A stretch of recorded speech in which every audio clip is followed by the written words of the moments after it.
Bem-vindos ao Da Capa à Contra Capa. Quais são as grandes dificuldades para os jovens de hoje que estão em cima da mesa, de novo, neste programa, na semana em que a Fundação Francisco Manuel dos Santos estreia na RTP um novo documentário sobre os jovens portugueses. Conversamos esta semana sobre as dificuldades e os desafios do dia-a-dia desta nova geração com o sociólogo Vítor Sérgio Ferreira, coordenador do documentário, professor e investigador do Instituto de Ciências Sociais da Universidade de Lisboa, e também com Adriana Cardoso, uma jovem licenciada em Ciências Farmacêuticas, atualmente a frequentar o mestrado na Universidade de Coimbra. É com eles que vamos falar nos próximos 30 minutos.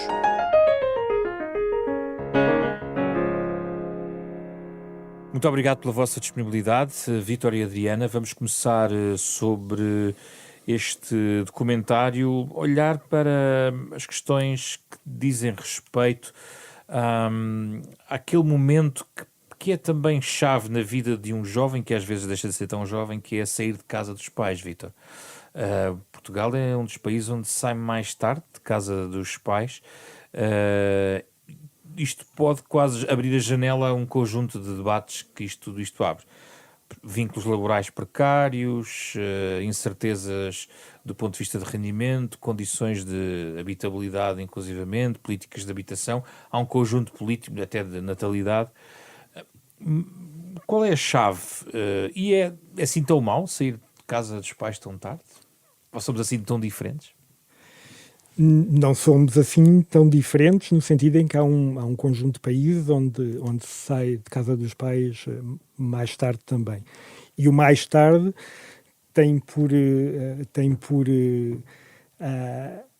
perspectiva, para já, uma ideia normativa de qual é que seria a idade ideal para sair, mas também aquilo que é a norma noutros países. Quer dizer, e nós temos, por exemplo, nos países do norte da Europa, a saída de casa dos pais, ou a autonomia parental, não é? A autonomia relativamente à família de origem, é feita muito mais cedo. E é feita muito mais cedo porque também há muito mais apoios para que isso aconteça. Quer dizer, há um discurso muito de senso comum, no sentido de dizer eles querem cama, mesa e roupa lavada. Sim. Mas depois o que nós de facto encontramos quando fazemos investigação com jovens e quando falamos com jovens de vários estratos sociais é de facto haver condicionamentos que são muito fortes hoje em dia para que a saída se faça muito mais tarde. E onde é que agregaria essas condicionantes? Quais são os principais fatores? O principal fator é a estabilidade do emprego e o nível salarial. São esses os dois fatores. E nós estamos a falar também de jovens que têm também expectativas relativamente... Criaram, e não criaram sozinhos, criaram porque foram formados com essas expectativas, de que poderiam ter um salário superior, que teriam condições para sair de casa dos pais quando eles próprios queriam, e isso não acontece por via desses condicionamentos de emprego. Já não é só a questão do desemprego, não é? Porque o desemprego tem é uma situação... Tem a ver com a remuneração do emprego que tem. Tem a ver com a remuneração do emprego que tem. Sendo que 60% não possuem um curso superior, ou seja, entre os 25 e os 34 anos, o que logo tem a ver... Há uma exposição maior, no fundo, à vulnerabilidade laboral. Nem sequer se pode justificar com a ideia de prolongar estudos até mais tarde e adiar a entrada no mercado de trabalho. É isso? É, exato. Acontece com os jovens que conseguiram entrar na universidade e prolongar os seus estudos. E com os outros. E com os outros também. Aliás, o que acontece muitas vezes é que a própria saída do sistema de ensino mais precoce, digamos assim, é muito para ganhar dinheiro do bolso, para poder ser jovem e continuar em casa dos pais. Não é? Adriana, qual é a sua perspectiva sobre isto? Bom, eu acho que é importante dizer que é claro para mim e para a minha geração que o maior legado que nós temos desde a geração dos nossos pais e do nosso estado social é de facto as nossas qualificações. E não é verdade que a saída de casa dos pais não é feita por uma grande porcentagem de jovens que não entram no ensino superior, mas há muitos jovens com ensino superior, com uma licenciatura e por vezes um mestrado em cursos que noutros países são muitíssimo bem pagos, e que em Portugal não são. Quando 3 em 4 jovens em Portugal ganham menos de 950 euros, acho que é óbvio que o problema e o principal problema que faz com que os jovens não saiam de casa dos pais é o facto do seu vínculo laboral ou não existir, ou estarem num período experimental, ou estarem ainda numa fase de estágio, ou estarem sujeitos a uma precariedade que não se encontra noutros países. E, portanto, para mim, não é claro que algo que os meus pais tinham na geração deles, que se encontrassem emprego e trabalhassem, de facto conseguiriam fazer vida, isso não é de todo plausível para a minha geração. Este contrato social, que sempre foi tido como natural a partir de uma certa idade, tu completas os teus estudos, entras no mercado de trabalho e vais ter uma capacidade de ascender socialmente, não é algo que estejamos a verificar neste momento. Por contraste com outros países europeus, Adriana, é isso que está a sublinhar? Sim, por contraste com outros países europeus. Eu não conheço, ou conheço muitos poucos colegas meus que considerem a 100% que querem permanecer em Portugal, porque sabem que se emigrarem conseguem encontrar melhores condições do que as que cá ficam, do que se cá ficassem. E, aliás, existe uma panóplia de relatos e de conversas com pessoas que de facto emigraram, que por vezes é considerado que só indo lá fora ter trabalhos de alta qualificação é que seriam melhor remunerados do que cá. Por vezes isso nem sequer é verídico. Só o facto de emigrarem e de conseguirem arranjar trabalho fora conseguem viver melhor do que viveriam em Portugal. Porque também existe um fenómeno muito português que passa por a concentração do emprego que existe ser nas grandes capitais e também ser nas grandes capitais que são praticadas os maiores preços em termos de habitação e existe este conceito que nós temos de ficaremos nas nossas zonas onde vivemos e onde crescemos e onde nascemos. E poderemos não encontrar emprego ou ganhar pouco, ou vamos ganhar um pouco mais para a capital ou para o Porto. Onde tem mais despesas. E poderemos ter pior qualidade de vida. Portanto, nem sequer existe um caminho delineado que eu, por exemplo, falando com a geração dos meus pais e com a dos meus avós, eles saberiam que se eu me licenciar, é tão raro que se eu me licenciar terei emprego. Na minha geração isto não se verifica. Ou pelo menos terei emprego que me permita viver fora da casa dos meus pais. Como eu disse, quando 3 em 4 jovens ganham menos de 950 euros, eu gostava que alguém me dissesse como é que se sobrevive com 950 euros em Lisboa, por exemplo. O que me leva, Vítor, à questão... Bem, há aqui várias questões. Interior, litoral, são, enfim... são desigualdades que a sociedade tem como todo. A questão dos baixos salários, que pode ser eventualmente também transversal consoante as classes etárias, mas... O elevador social só está estragado em Portugal e os jovens têm razão de queixa em Portugal especificamente em relação a isto, ou é um panorama que também para lá da fronteira se encontra? Qual é a sua perspectiva? É um panorama que se está a encontrar cada vez mais para lá da fronteira, ou seja, são questões de desigualdades estruturais e globais.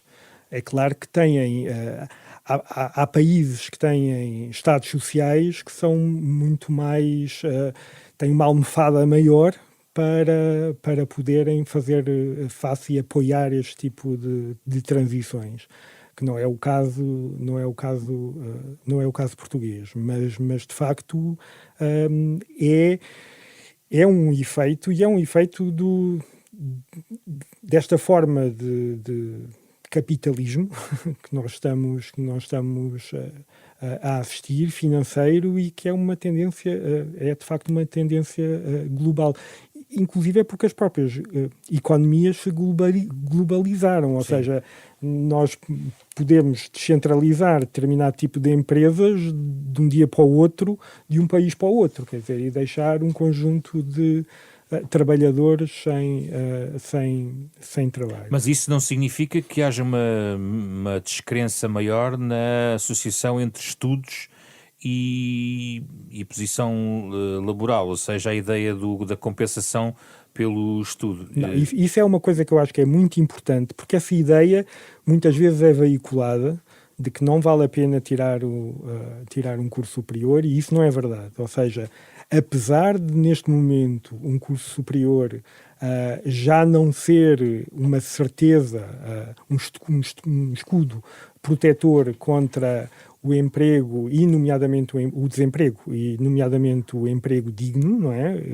Bem pago, continua a ser um fator de proteção importante, nomeadamente importante.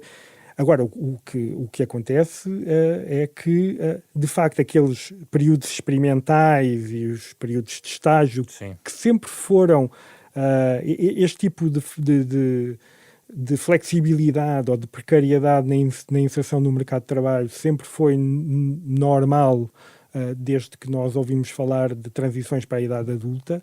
O que acontece é que hoje em dia são cada vez mais prolongadas e sucessivas, ou seja, os estágios sucedem-se, os períodos experimentais sucedem-se, não são períodos que sejam curtos, eles vão sucedendo ao longo do... Os contratos sem termo não são a maioria ainda? Os contratos sem termo continuam a ser uma maioria estatística, sim, ou seja, 49%. Em termos de estatística, mas nós vemos do outro lado crescer formas atípicas de emprego, formas precárias de trabalho. Porque hoje em dia, quando se fala de estabilidade, não se fala do emprego para toda a vida, quer dizer, não é isso. Hoje em dia não é isso que se quer, não é isso que o jovem quer. O que o jovem quer é ter condições para, eventualmente, poder mudar de emprego, mas saber que pode mudar de emprego, saber que uma situação de desemprego não pode desembocar numa situação de desemprego estrutural e que vai condicionar 2 anos da sua vida ou 3 anos da sua vida. Sim. E isto deixa muitas marcas, deixa marcas pessoais e deixa marcas também no próprio currículo, porque em todas as oportunidades que ele vai ter para concorrer a determinado tipo de empregos, vão-lhe perguntar porque é que teve parado aqui. Esse é um ponto importante, a questão das marcas que deixa. Eu queria só sublinhar que alguns destes dados estão bem expressos no documentário em relação às percentagens, em relação a esta questão que estamos aqui a falar. Mas, Adriana, esta insatisfação com os empregos que os jovens têm, das suas condições laborais, são a origem de outras insatisfações que surgem e que estão documentadas em estudos. O recente estudo que a Fundação Francisco Manuel dos Santos traz-nos outras insatisfações, por exemplo, até com a questão do aspecto físico, ou seja, há um carrossel de insatisfações que é montado. A minha questão é se tudo está muito potenciado pela precariedade, instabilidade laboral e económica que, no fundo, acaba por explotar outras insatisfações nos jovens de hoje em dia. Qual é a sua percepção? Bom, eu acho que esse tipo de análise tem sempre muito valor, mas não dá para ser comparável até com outras gerações, porque nunca ninguém fez este tratamento estatístico na geração dos meus pais, na geração dos meus avós. O que nós sabemos atualmente é que, obviamente, que a condição de trabalho e a condição de perspectiva de vida de alguém da minha idade e da minha geração é obviamente algo que pesa muito, não só mentalmente, mas até como a própria perspectiva de futuro. Eu acho que as pessoas têm a ideia que as pessoas da minha juventude são menos pragmáticas do que aquilo que na verdade são. Eu ouvia há uns tempos dizerem-me que um investigador conhecia variedíssimos jovens que não queriam ter filhos porque pensavam nas alterações climáticas e numa situação de sustentabilidade do futuro.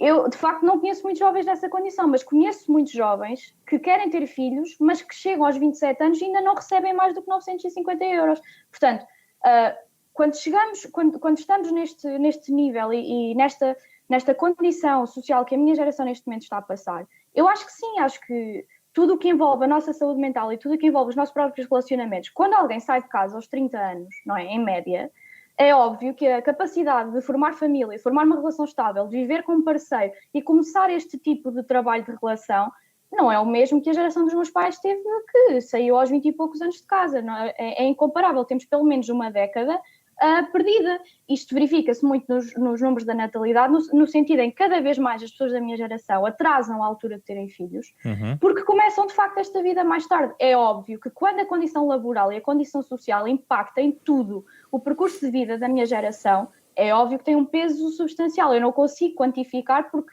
acho que também não vai para além do ponto daquilo que é necessário ser falado, mas acho que sim, que é um peso muito...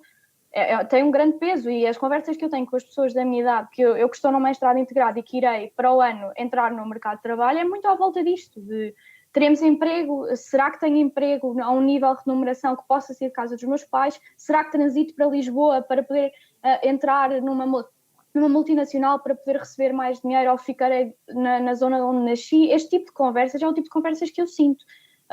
Esta questão, estava a dizer há pouco, que de facto a minha geração não quer um trabalho para sempre. Sim, ok, não queremos um trabalho para sempre, mas gostaríamos de poder ter acesso ao mercado de trabalho, gostaríamos de poder ter um trabalho digno, gostaríamos de ter direito a ter vida para além do trabalho e gostaríamos de começar a criar vida, e sentimos de facto que não só a nossa licenciatura, não só o nosso mestrado, não só o nosso percurso académico não serve como escudo neste momento. Eu, terminando o meu mestrado, não tenho 100% de certeza, nem 90%, nem qualquer certeza de que conseguirei daqui a 2, 3, 4 anos fazer um plano de futuro de vida, de juntar-me com alguém, ter numa casa e ter filhos. Não consigo fazer este plano a longo prazo. E eu sinto que nos roubaram isto, que isto nos foi roubado. Vítor, estas insatisfações têm vasos comunicantes, era a minha pergunta de base aqui, até para perceber se a sociedade portuguesa resolvesse, por exemplo, esta questão que estamos aqui a falar e se diminuísse os seus níveis de precariedade, se as coisas seriam diferentes na perspectiva de um jovem. Eu creio que se resolveria muita coisa, e sem dúvida que sim. É a chave? É a chave. É uma chave, sim, muito importante. É uma chave muito importante. Não sei se é a chave mais importante para as questões da saúde mental. Sim.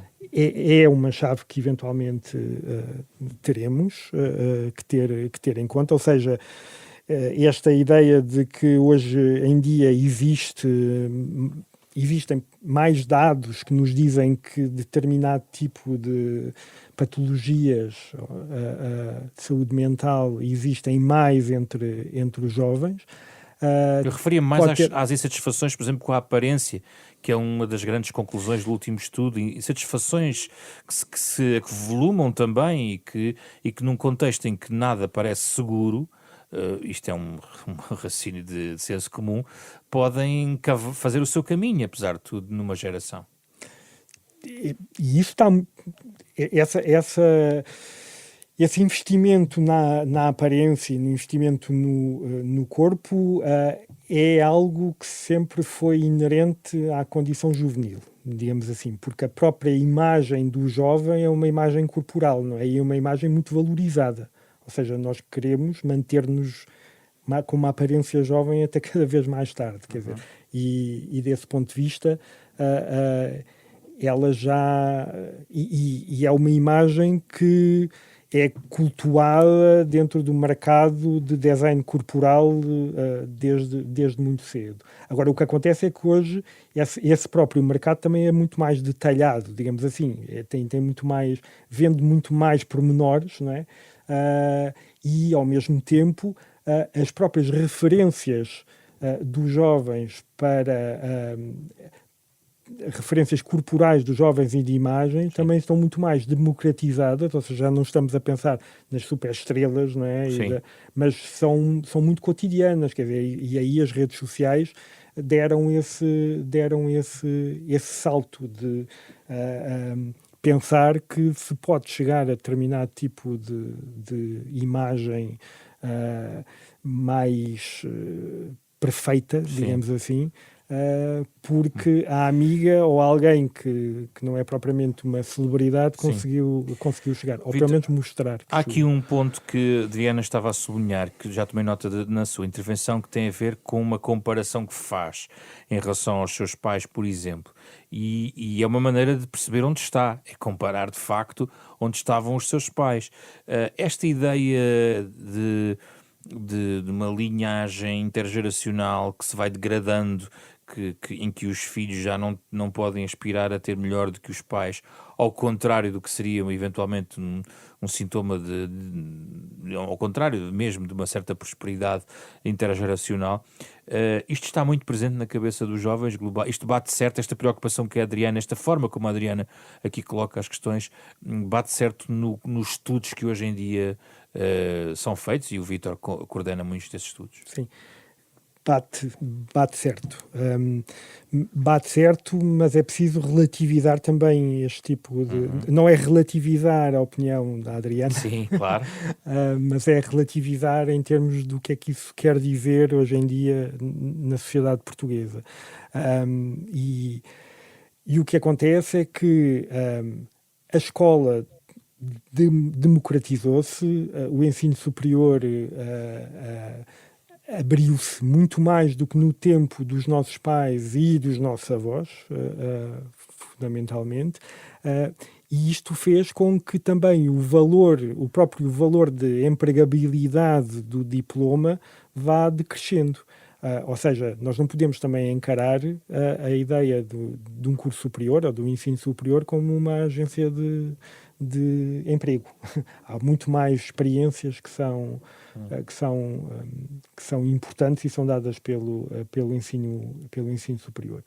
E o que acontece é que a escola e o curso superior, enquanto elevador de mobilidade social ascendente, que era uma crença muito particular à geração pós-25 de Abril, às famílias que tiveram os seus filhos, os primeiros ingressos no ensino superior.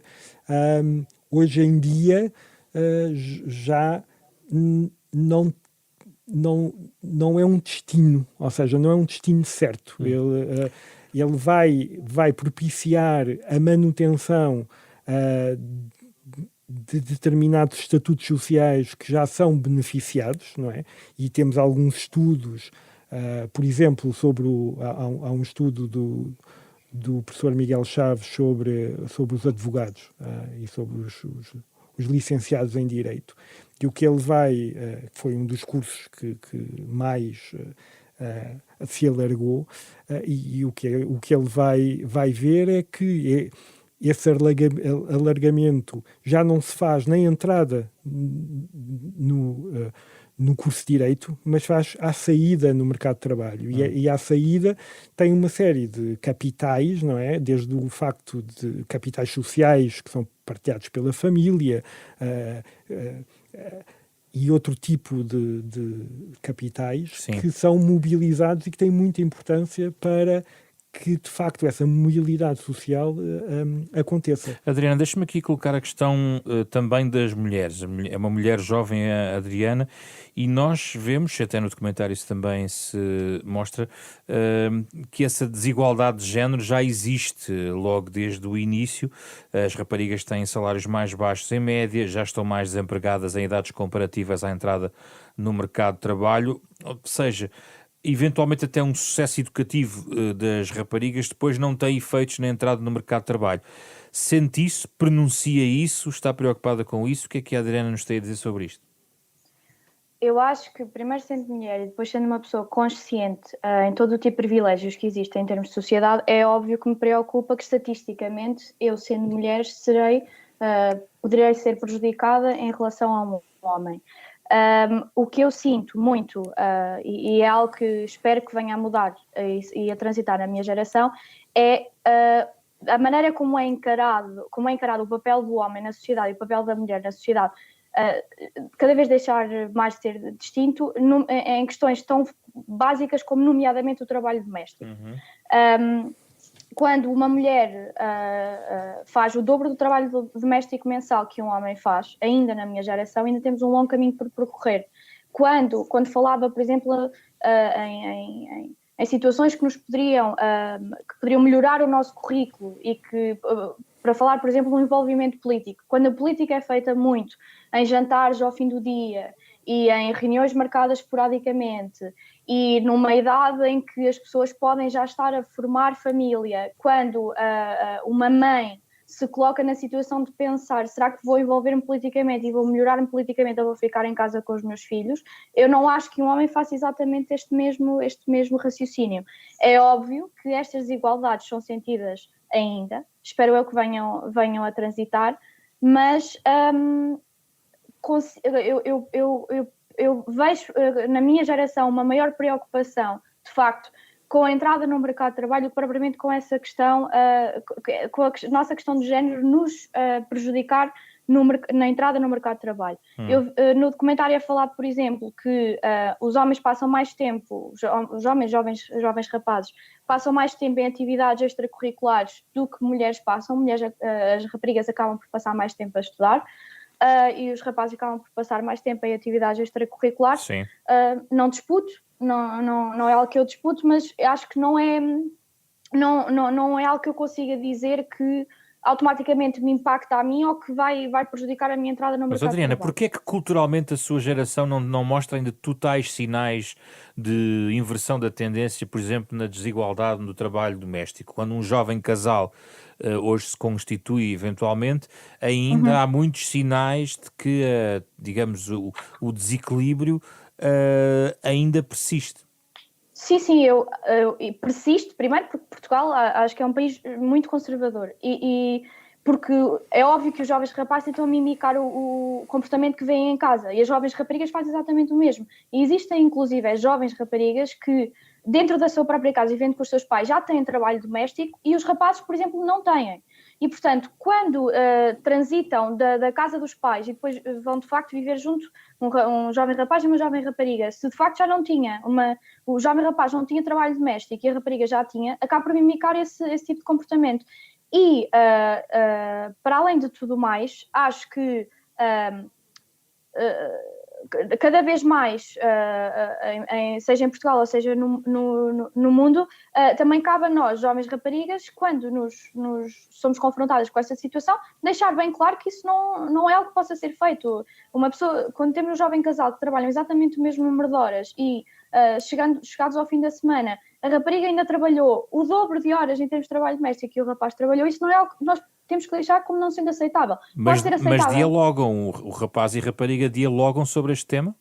Claro, certo, que terão que o fazer, não Houve é? alturas no passado, eventualmente, esse diálogo nem sequer existia. Nem poderia existir em termos propriamente culturais, não é? Em termos culturais não existia. A geração dos meus pais não se verifica tanto, mas na geração dos meus avós, sem dúvida. Aliás, uma questão interessante eu vejo muita gente da minha idade se perguntar porque é que ainda hoje, às 9h30 da noite, em ponto, dá uma novela. Porque nessa altura as mulheres normalmente estariam na cozinha a terminar o trabalho doméstico depois do jantar e estavam com a televisão ligada a ver novelas, que é algo que tem um mercado muito dirigido para essa faixa etária e para esse género. Portanto, não é incompreensível que ainda exista esse tipo de disparidade porque é algo que nem é mimicado em gerações anteriores. Deixe-me fazer-lhe uma pergunta que eu penso que está no estudo recente da Fundação Francisco Manuel dos Santos, mas, enfim, vou aqui tentar adaptá-la. Para si, num emprego ideal, é mais importante a conciliação entre trabalho e família, considerando que quererá eventualmente constituir uma família, ou o salário que recebe e a condição laboral? Onde é que entra aqui a conciliação trabalho-família no seu nível de preocupação? A minha conciliação trabalho-família é uma grande preocupação e acho que depois da entrada do mercado de trabalho e quando a minha geração consegue de facto arranjar trabalho, aí essa preocupação é cada vez maior, nomeadamente porque depois os anos começam a passar e começam a pensar em constituir família. O que eu verifico é que ao início, pelo menos ao início, a maior preocupação é obviamente com o valor salarial. Primeiro porque estão, nomeadamente, quando terminam um curso superior, estão no início dos seus 20 anos e estão a transitar para fora de casa e a principal preocupação é conseguirem arranjar um emprego com um salário que lhes dê para viver ou que sintam que é o salário que merece toda a sua qualificação porque acabaram de sair do ensino superior e então querem ter o retorno, obviamente, de tudo isso. Acho que mais tarde fica cada vez mais presente que o tempo que eu posso, se eu for trabalhar, para mim é uma questão que eu me coloco, se eu for trabalhar para Lisboa e viver na periferia de Lisboa e perder 2 horas por dia em transportes quando que se calhar podia estar em Coimbra, onde nasci, a fazer teletrabalho e ter capacidade de ter uma casa melhor, uma habitação melhor e já de conseguir ter um início de formação de família, isso para mim vai pesar muito no futuro. E colocada perante essa possibilidade, se pudesse escolher, escolhia o quê? Neste momento escolheria obviamente a remuneração, porque como eu digo, quando se tem 22 anos, dificilmente se pensará em ter família agora. Sim. Obviamente que penso em remuneração, nem que seja para começar a poupar dinheiro, a amelhar dinheiro, que é algo que a minha geração nem sonha, porque eu conheço uma quantidade abismal de pessoas que nem sequer contemplam conseguir ter uma casa em nome próprio, ou comprar uma casa, ou comprar um apartamento, que veem isso como algo muito bom existir no futuro, mas que não veem como algo seguro. E eu, olhando para a geração dos meus pais, mais uma vez, e dos meus avós, Sim. é algo quase que dariam como adquirido. Mas é uma geração que também já pensa mais em arrendamentos do que em propriedade de um apartamento, eventualmente. Isto Certo, acontece também com os preço... automóveis, também, não é? E porque o preço é incomportável, não é? Para quem, quando 3 em 4 jovens ganham menos de 950 euros, se falarmos num quarto ou num estúdio no centro de Lisboa, no Porto, onde for, com o preço do gasóleo para ter um carro, a manutenção de um carro, se existir algum problema a curto prazo, seja preciso ser tratado no imediato, e quando não há uma capacidade de amealhar dinheiro, é óbvio que todo o tipo de imóveis e de seja o que for que seja, que necessite de dinheiro a longo prazo, não é algo que seja pensado, pelo menos Vítor, agora. No documentário fala-se sobre esse ciclo vicioso da questão da desigualdade. Eu gostava de ouvir sobre isto. Claro que não lhe vou pedir a varinha mágica de saber como é que ele se quebra, mas é exatamente isto, ou seja, há aqui algo que parece atravessar de geração em geração, aqui ou ali mitigado, mas o padrão está cá. Está, e eu queria voltar à discussão da desigualdade de género, que eu acho que é muito importante, porque é muito difícil, tem havido um longo percurso, mas tem sido muito difícil desconstruir este tipo de desigualdade, porque ela não está só ancorada em questões laborais.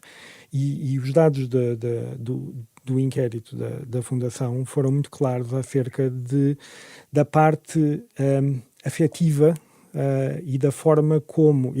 foi um dos dados que eu fiquei mais surpreendido, por exemplo, foi que quando se pergunta qual é o fator, qualquer coisa como qual é o fator que mais contribui para a felicidade, as raparigas tendem a dizer muito mais o parceiro ou a relação conjugal, e os rapazes tendem a dizer muito mais o laboral. Ou seja, e isto está na raiz deste tipo de desigualdade. Há um conjunto de comportamentos e de atitudes que se reproduzem com muita naturalidade dentro do seio familiar. O que a Adriana falou na questão das tarefas domésticas, quando há um irmão e uma irmã, é a irmã que cabe. Isto continua a acontecer muito, e porque nós não estamos só a falar da cidade e não estamos só a falar de pessoas que têm um nível de vida e um nível cultural que já permite desconstruir isto tudo. Quer dizer, estamos a falar muito...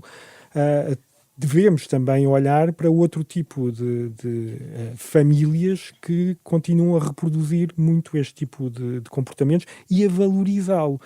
E depois há outra questão, que estamos a centrar muito no trabalho doméstico, mas uma parte do trabalho doméstico que sobrecarrega muitas mulheres é o cuidado com os filhos.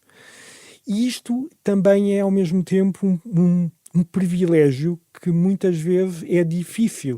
No abstrato, é muito fácil dizer eu quero a igualdade com o meu parceiro no cuidado com o bebê. Na prática, quando o bebê está a chorar, pode haver como que um comportamento compulsivo da mãe ser assumir imediatamente é preciso a direção. Sublinhar que estamos a falar de diferentes tipos de jovens e que provavelmente está a falar sobretudo dos pós-25 anos, não é? Dos pós-25 anos e até aos 30, não é? Porque que jovens estamos a falar, no fundo, não é? de que jovens e de que condições é que estamos a falar para esses jovens, porque se forem jovens que puderem, por exemplo, colocar filhos numa creche paga ou ter cuidado em casa sobre os filhos, há um conjunto de questões que não se colocam. Mas é sobretudo também essa questão, por isso é que hoje em dia, quando se fala também de feminismo, o feminismo não é só feito em função da mulher, mas também do homem, ou seja, no sentido do homem poder vir a exercer com o mesmo direito e sem sanções simbólicas, nomeadamente, Sim. papéis que ele não era tradicional a fazer. Há estudos dentro de empresas em que, com muita facilidade, a mulher pode ser despedida ou ameaçada porque porque está grávida, ou porque tem um filho. Ou está em idade de poder vir a ser mãe. Exato. Numa idade muito, muito... Sim. Mas se um pai diz que tem que ficar em casa para cuidar do filho, corre o risco de ser gozado, E este tipo de sanções são sanções também... Ou seja, são sanções simbólicas que têm muito peso na vida cotidiana das pessoas, só que é mais difícil de inventariarmos. O último tema da nossa conversa, eu penso que este é um tema que a Adriana é particularmente atenta, que tem a ver com a representação até política dos jovens. Diz-se muitas vezes que os jovens não têm voz, mas será mesmo assim? Quer dizer, há muitos fóruns onde os jovens têm voz, expressam-se, e hoje em dia há muito mais plataformas do que existiam no tempo há 20 ou 30 ou 40 anos. O que é que se passa com a voz dos jovens? É um problema de representação? É um problema de falta de acesso aos lugares de poder? Qual é a sua perspectiva? Bom, eu acho que existe muito esta ideia colocada de que a participação política dos jovens não passa pelo processo eleitoral e por políticas públicas porque não lhes interessa. E eu acho que a questão é colocada exatamente da maneira errada, devia ser colocada perfeitamente ao oposto. Segundo a Gulbenkian, quando realizou o estudo de justiça intergeracional, em que foram analisar propostas, discursos e debates em sede da Assembleia da República sobre questões de futuro, sejam elas a segurança social e a sua sustentabilidade ou o futuro da dívida pública, questões que fossem concernantes com juventude apareceram em 3% destes. Portanto, eu diria que é muito simples de perceber porque é que um jovem, ou porque é que a política jovem começou a passar-se fora da orla do processo político e de política eleitoral. Quando o eleitor médio tem 50 anos e quando a minha geração não funciona como bloco votante, é óbvio que os partidos políticos acabam por não formular o tipo de propostas e de políticas públicas direcionadas à minha geração, porque depois também acabam por não ter retorno. E cria-se aqui um ciclo vicioso em que partidos políticos podem apresentar-se a eleições sem terem programas claros ou propostas em questões tão simples para a minha geração como a falta de acesso à habitação, a precariedade e a falta de representação política. E o que depois acabamos por verificar é que os partidos colocam 3 ou 4 nomes em listas, em lugares estrategicamente escolhidos, para dizerem que estão lá os jovens para preencherem a cota nas listas, para dizerem que de facto têm um rejuvenescimento das listas dos partidos. Mas sabemos que estão lá para isso mesmo. Quando vamos a ver em sede de comissões parlamentares, em sede de trabalho legislativo específico, é muito raro vermos esses jovens que são colocados nas listas exatamente nessas posições.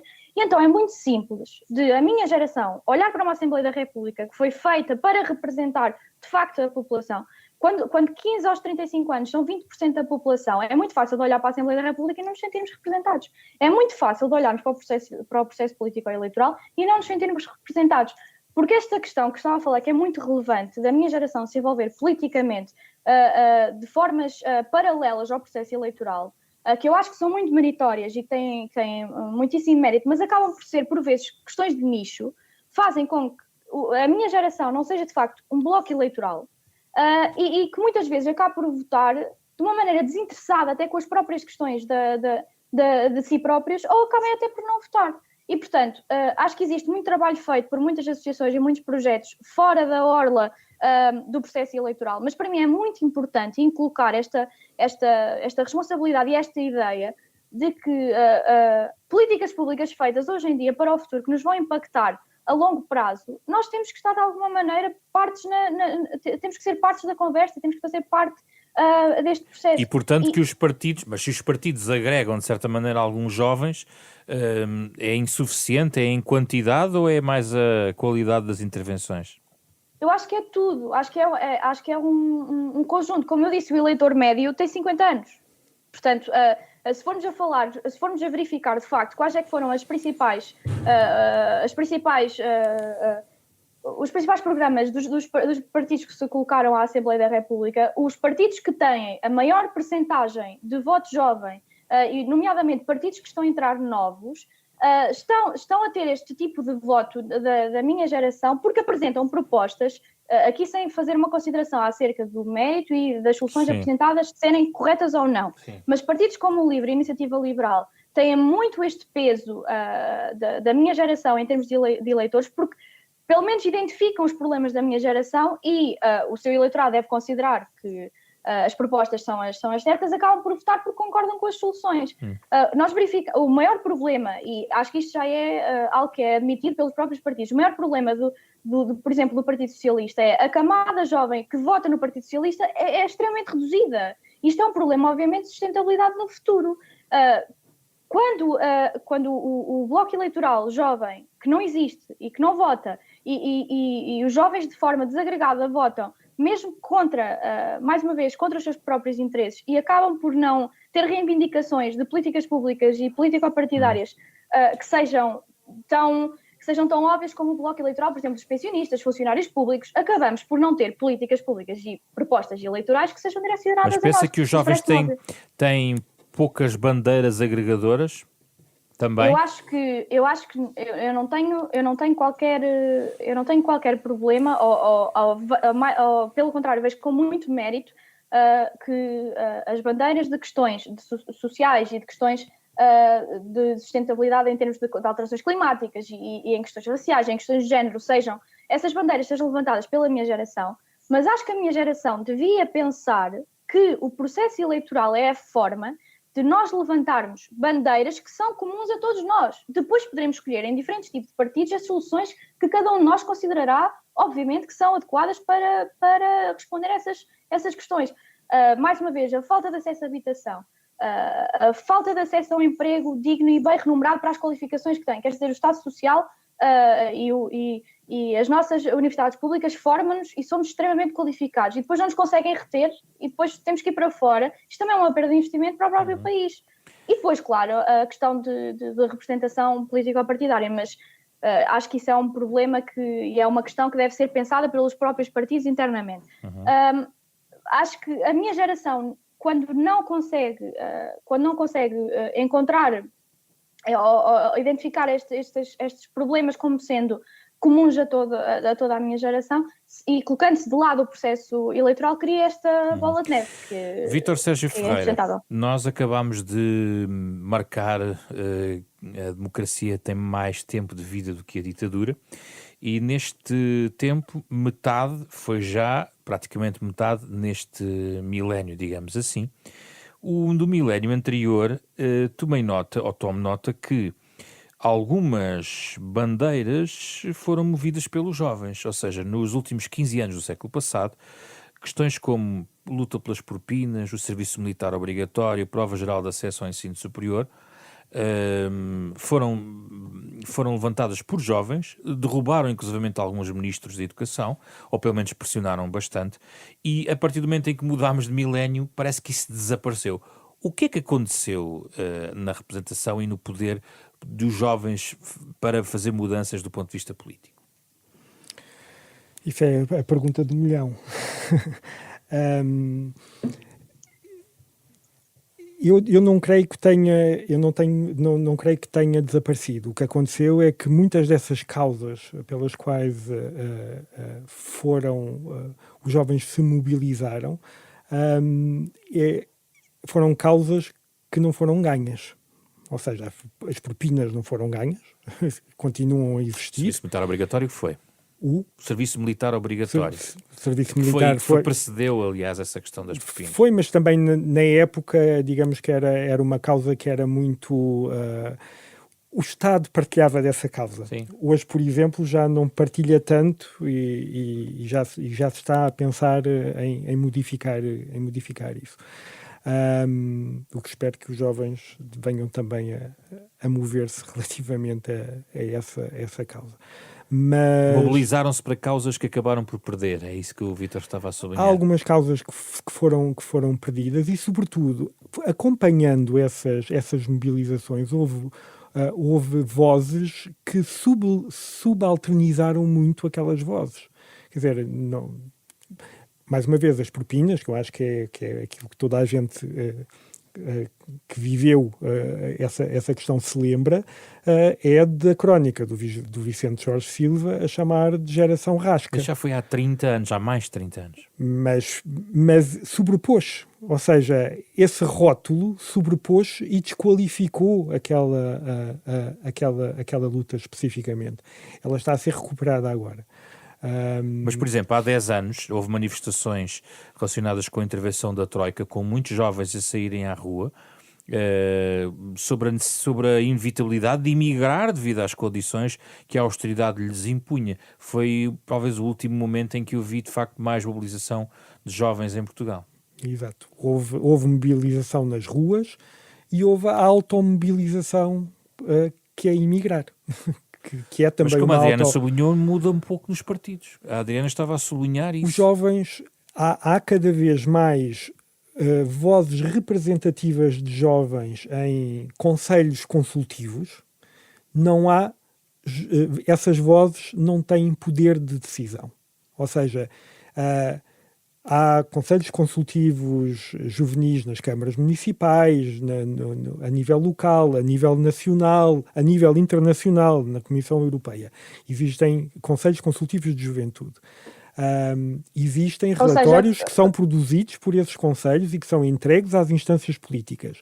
As instâncias políticas normalmente acenam com esses relatórios quando recebem, mas não fazem nada. Adriana estava a dizer que... Não, eu estava a dizer que, mais uma vez, colocam jovens a falar sobre a juventude, mas não colocam jovens a falar de políticas e de políticas públicas que afetam 20% da população. Eu não consigo conceber alguém criar um focus group com pensionistas e dizer, vocês agora juntam-se todos a falar sobre pensões e apenas podem falar disto. E eu sinto que é isto muito que acontece acerca de juventude. Cria-se esta ideia de que jovens só podem falar sobre juventude. Quantos jovens que são qualificados, que têm áreas, têm experiência laboral fora até da própria política e que estão em partidos ou que estão nas listas de partidos e depois não fazem parte de uma comissão parlamentar. Por isso é que eu falei das bandeiras, por isso é que eu falei das bandeiras agregadoras. Eu aqui queria chegar aqui também porque neste momento fala-se, por exemplo, só de uma bandeira, que parece que a sociedade quase que é entrega nas ruas aos jovens, que é climática, mas, por exemplo, não vemos mobilização muito forte na questão da habitação. Sem dúvida nenhuma. Sem dúvida. É a minha principal mensagem que eu passo, é que já existe mobilização na minha geração para essas causas, porque são populares até dentro da nossa própria geração. Não é popular estar a falar durante 2 ou 3 horas acerca da habitação. Eu entendo que não seja. O problema é que é consequente agora, neste preciso momento. Mas há movimentos sociais que reivindicam este tipo de... Certo, sem dúvida nenhuma.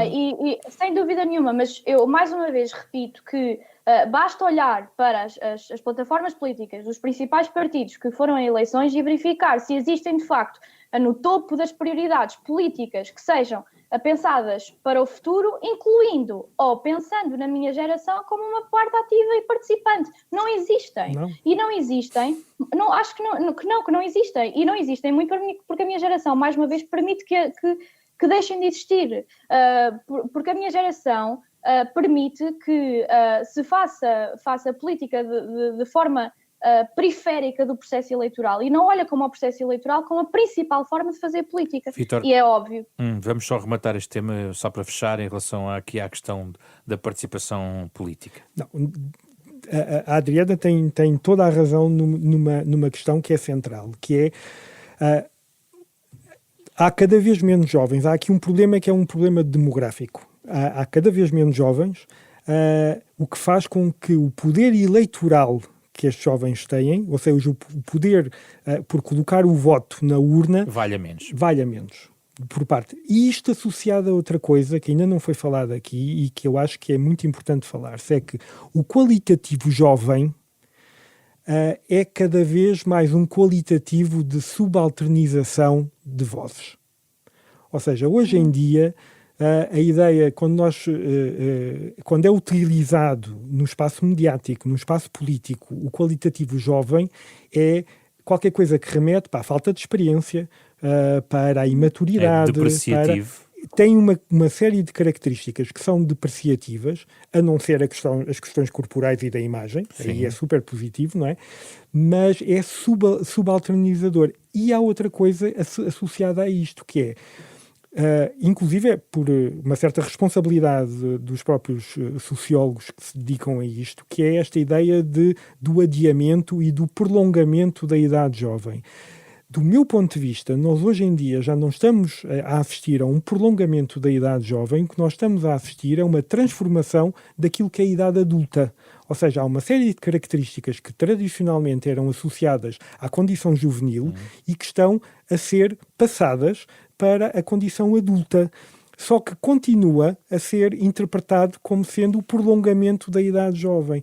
E temos assistido em alguns discursos muito interessantes de jovens e na comunicação social e no espaço político, são raros, mas já tenho assistido a alguns, de jovens que não querem ser apelidados de jovens. Ou seja, pessoas que são às quais lhe dão voz por serem jovens e ele dizer, não, eu não sou jovem, eu sou um trabalhor, eu sou adulto, eu sou responsável, eu sou mãe, eu sou... especialista na matéria. Claro, certo, exatamente. E tem muito a ver com essa ideia de, não, eu sou adulto, o que eu estou a fazer e o que eu quero fazer é ser adulto. E isto serve muito a tudo, desde a dimensão política à dimensão económica. Se nós continuarmos a dizer que existe um prolongamento da idade jovem e que esse prolongamento é até aos 34, é até aos 40, estamos a legitimar que continuam a existir estágios e períodos experimentais sucessivos até este tipo de idades. E, de repente, o que nós temos é as pessoas a passar da condição juvenil para o envelhecimento ativo. Muito obrigado, Adriana Cardoso e Vítor Sérgio Ferreira. Muito útil esta conversa, acho eu, sobre os jovens em Portugal, com base neste documentário que agora estamos a conhecer pela mão da Fundação Francisco Manuel dos Santos, que decorre também, ou que está também ligada, de certa forma, ao inquérito que também nós demos aqui espaço para debate e que está disponível também no site da Fundação Francisco Manuel dos Santos. Este é um programa em parceria Renascença Francisco Manuel dos Santos e nestas plataformas digitais é exatamente que encontram o debate na íntegra, disponível a todo o momento. Um programa com o genérico original de Mário Lajinha, esta semana com Carlos Schmidt, Ana Marta Domingos, André Peralta e José Pedro Frazão. Regressamos na próxima semana com outro tema em debate.